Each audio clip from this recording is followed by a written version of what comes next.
love your leprechaun outfit this morning. Oh, my God. It's a little snug. It's a little snug. It is a little It's a little snug, yes. Let's go, Boston. I mean, oh, my God. I knew I had one of these things in my office. Whatever this thing is, a shillelagh. Shillelagh. I cannot look at you and try to even say anything serious. I just can't. Oh, thank God they won. Yes. Let me tell you something. I'll tell you what. If the NBA officiating is going to let the Boston Celtics play like the Boston Bruins, Kevin Durant's going to have a hell of a time. And you know the one thing I will say, watching this game and watching from start to finish, and then rewatching the highlights here. So it really starts at 5 minutes left to go in the game. Yeah. And there were so many little things that the Nets could have done in order to seal the win that they didn't do. And I mean, missed shots, missed free throws, couldn't get a stop on defense. And I'm just telling you right now, I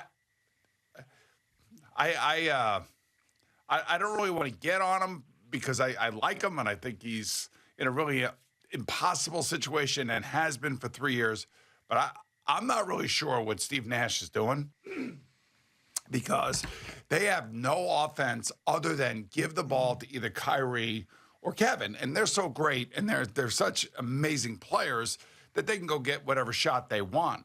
But when you got to do it for 48 minutes. Well, against a team that actually plays defense. Well, and you could see yesterday their defense was, we were talking about this morning, you came in, double Kyrie, double Kevin, double Kyrie, double Kevin. And I mean, they were all over Kevin Durant in the first half. Well, I mean, all over, forcing turnovers, banging him, and just absolutely hitting him and playing physical with him. You know, if Dragic hits a three-point attempt that's wide open under 5 minutes, yeah. If Claxton hits 2 free throws, if they rebound a little bit better, they got to get a couple stops. You know, they had a couple open misses. Maybe they win the game. The game was a great game. I mean, and there's going to be 6 more of these games. No, I mean, this is going to be whatever team comes out of this series is definitely going to have gone through a war, I think. And it's going to be difficult for them to keep going, whether it's the Celtics or the Nets, because this one's going to, in my opinion, after what I saw yesterday, this is going 7, and every one of these games is going to be a 5-point differential or less because they are both so damn good. But they're good in different ways. Obviously, Tatum is a superstar. There's no doubt about it. But they're more of a team, more team basketball. And then you've just got the top of the talent in the NBA with Kevin Durant and Kyrie Irving doing what they do. And Kyrie, of course, getting into it severely with the fans.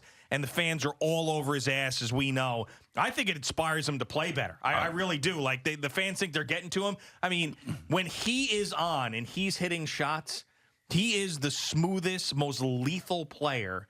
One of, I should say. Well, I mean, Kevin Durant's pretty lethal. No. But I see even more so with Kyrie because of his ball handling and the fact that he can't just elevate over everybody. Like Kevin Durant can elevate over everybody. Yeah. Kyrie has to create more to get those open shots. It's ridiculous what he does. I mean, I just think it's, their offense is just those two dribbling and moving around and either passing it or shooting it. I mean, that's basically what their offense is. I don't know if there needs to be like.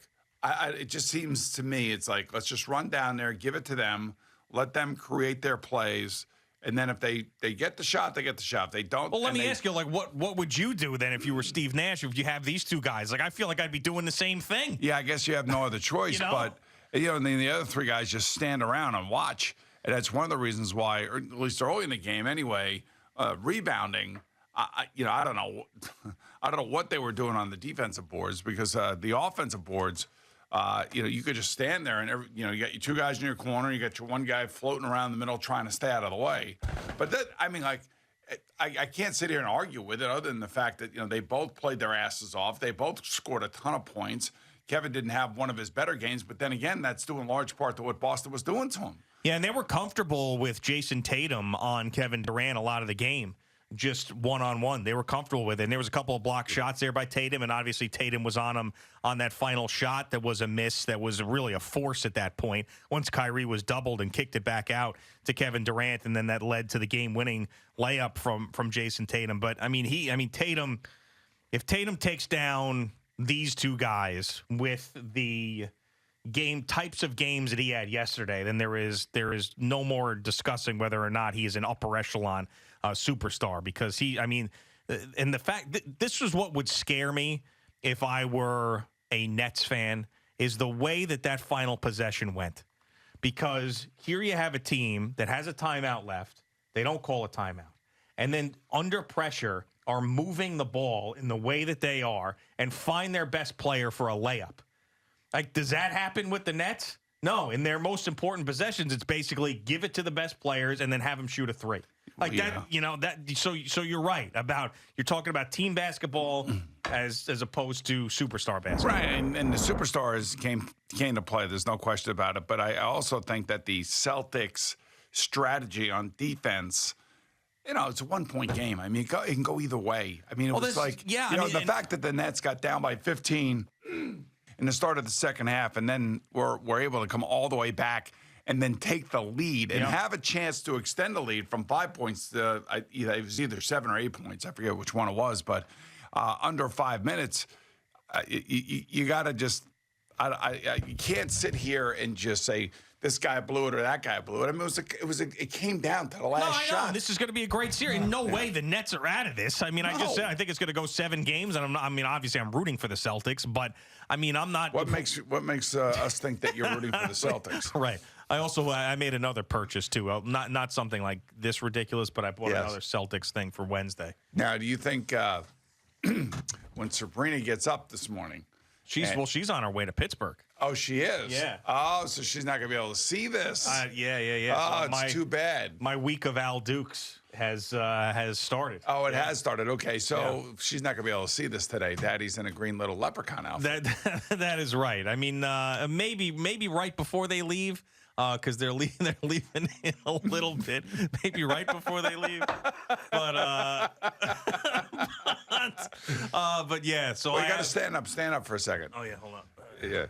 Let's see what you got here. You got the whole outfit on. Oh yeah, I mean the whole outfit. I put the pants on too. Yeah. Your pants are a little snug. Oh yeah, everything's snug. It looks like those are tights that you're wearing below the waist. Yeah, they're not, but they might as well be at this point. Now, I got them on over my jeans, by the way. So. Oh, you do? That's the problem. Yeah, that's why. I wasn't gonna just put those pants. Well, there you go. So now you're just totally antagonizing all the Net fans around here. Yeah, all the Net fans around here. All the Net fans. All the Nets fans. Yes. I mean, I used to come in here and Keith McPherson would leave me like little notes when the Nets were doing well. So, I mean, turnabout's fair play. Right? I guess so, yes. I should get the little dweeb Net fan thing. I'll get it in the break. Basically, that was a war yesterday. Yeah, I know. But and I'm not all that worried about Kyrie Irving flipping off the fans and all that other stuff. Who knows what they were saying to him? I mean, at some point, there's got to be a little bit of all right. So there's one video. Now, I can't believe I'm going to sit here and say this either, but I mean, like, I don't blame him at all, like, because these people are all over his ass. But you said who knows what they were saying to him. There's one video as he's walking to the locker room where a guy just goes, "Kyrie, you suck," and he responds with, "Suck my bleep." So that's like the exchange that went back. He took it to another level after "you suck."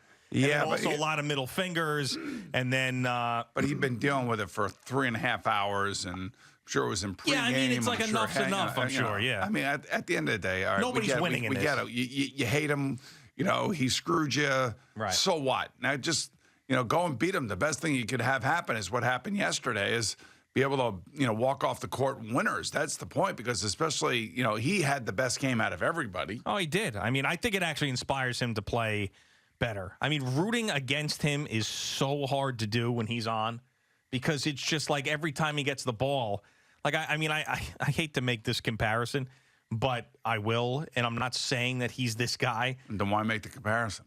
Because it reminds me of when I was a kid watching Reggie Miller. Knicks.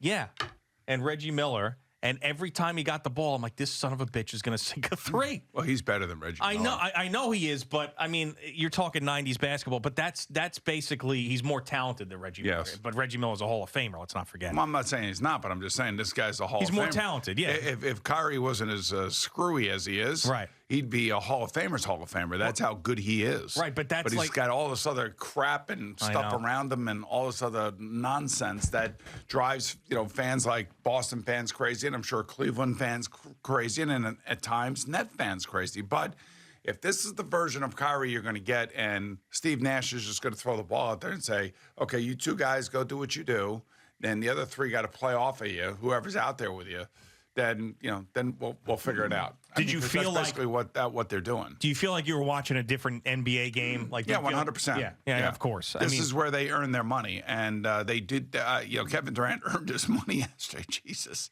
Yeah. I mean, it was. That's physical basketball. That reminded me of 90s Knicks basketball. Yeah. And I don't remember. I mean, I know it's not quite that physical. I know, but I know it's been intense over the last few years. But for whatever reason, yesterday there was an intensity to this game that that as a fan you could truly appreciate watching it. Yeah, like this was like NHL playoff hockey yesterday. Sure. Yeah, I mean they're just going to need a performance out of somebody who isn't one of those two guys. Well, Dragic had a wide open three that he missed. Yeah, I don't know wide open three. It wasn't even close, by the way. No, I know. I mean, and that's just a moment. I'm talking about like for a full game. And it turned out yesterday, I think both Van Gundy and Mark Jackson both said it when Nick Claxton went to the line, that the Nets did a favor by handing Nick the ball, and then Nick is a good defender, good rebounder. He'll get his points around the basket, his putbacks and everything, but he's a horrific free throw shooter. Yeah. And it showed itself yesterday in the big spot in the game. Yeah, no, absolutely. I mean, whether it's Dragic, whether it's Patty Mills, I don't think it'll be Claxton, but it could be. I mean, Andre Drummond's got his particular role on this team, but somebody's going to have to step up and carry them. I mean, I remember last year it was how bad Joe Harris was in the playoffs. They were leaning on him. It could be Seth Curry. Someone to just carry this team, who's open, who has those opportunities because they're so focused on Durant and they're so focused on Kyrie. Yeah, but those two guys touch the ball so much, and it's every. No, I know, but that's what's it's gonna have to take. I mean, even the best teams, in the history of the NBA, I mean, Robert Horry made a name for hitting those living big off shots. of other guys, living off of other the star players, and then he becomes a star himself. But the whole thing about this is, remember when I think it was early in his career, everybody was saying, LeBron's deferring to his teammates in the big moments of the big games. Yeah, stupid. Right, completely stupid, because what LeBron was doing was passing over double teams to a wide open, teammate, and then that teammate would make the shot or miss the shot, and then if they missed the shot, everybody blamed LeBron because he wouldn't take the ball. Like, how is Kevin Durant supposed to, fight through three guys that are coming at him? Yeah, I mean, well, he's got to pass the ball, and sometimes he does. A lot of times he does. No, he does. But I just think like there's no rhyme or reason to their offense. To me, it's just give the ball to one of those two guys, let them dribble around. Maybe there might be a high pick and roll or something, and then they'll go to the basket, and they'll either be somebody will be open like you were talking about, and they'll make the shot, or one of those two guys are going to make an incredible shot or force a shot. Yeah. It's going to be a great series, though, and I hate the way they spread out these first-round series in the NBA. There's not another game till Wednesday. They need a rest. It's ridiculous. I know, but still. Kevin Durant's going to wake up this morning feeling like he was a quarterback in an NFL game. He reminded me of Patrick Mahomes versus the Tampa Bay Buccaneers in the Super Bowl. He's running all over the place and getting hit. And then the other thing, watching this game is, Tatum's a star. Oh, no. He is 100% a star. Yeah, hands down a star. And the other guy, Marcus Smart, is a guy that, he's a how do you describe, like a poor man's Kyrie Irving? But he understands the game. Like you can see he understands the game. Like he knows how to play with the IQ and just the understanding of where to be, how to play defense. And that last pass. Yeah. That's great. I mean, that's great basketball. He's got two guys running right at him, 3.5 seconds to go. And to have the wherewithal to put the ball on the ground, dribble out of that, and then find Jason Tatum streaking to the basket. I mean, but the other good thing about Jason Tatum on that play, and this is where it's the same thing in the game of hockey, same amount of guys. Like you got to stay moving. You can't keep your feet like anchored to the basket to the floor. Yeah. And Tatum is out there, off the elbow, and he decides, okay, I'm going to go get a rebound or I'm going to go to the basket, and they find them, and that's it. Thank you for watching. Please like, comment, and subscribe. And don't forget to hit the red bell so you're notified when we have new content.